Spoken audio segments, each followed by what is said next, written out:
In class, we discussed two different concepts about exponential functions.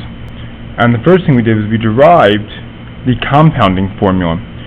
So just to review the compounding formula,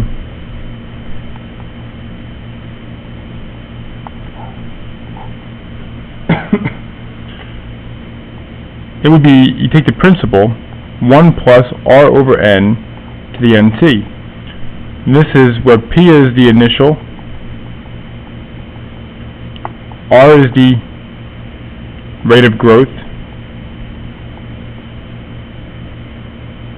as a decimal, obviously, n is the number of compoundings,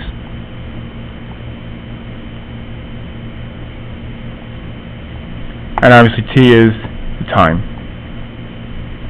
So just to remember from class, say you took $500, you invested at 3.5% interest. That would be annual interest for 5 years. If I compounded this semi-annually, so twice a year, you would have a setup of 500 times 1 plus 0.035 divided by 2 compoundings times 2 times 5. Because you're really going to have 10 compoundings over the course of those 2 years. If I did it daily,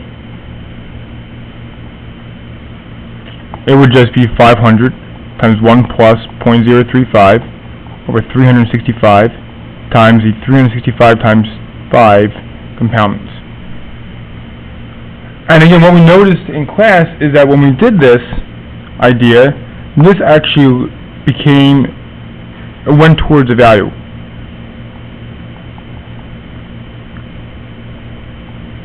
And that's because the limit as n goes to infinity of 1 plus 1 over n to the n is equal to e to the first power. And that is what we call the natural exponential.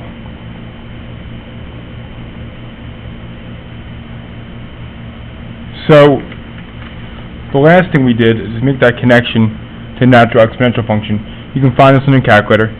And again, just to review, e to the x is approximately 2.718 to the x.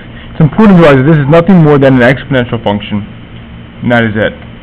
And what this allows us to find is a formula for constant or continuous compounding.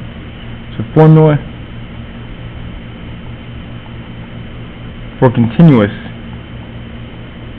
compounding. So for example, the reproduction of bunnies or a lot of the predator and prey models that you guys do in environmental science use actually the e or the natural exponential function. So this formula, if something is growing continuously, we have PE to RT.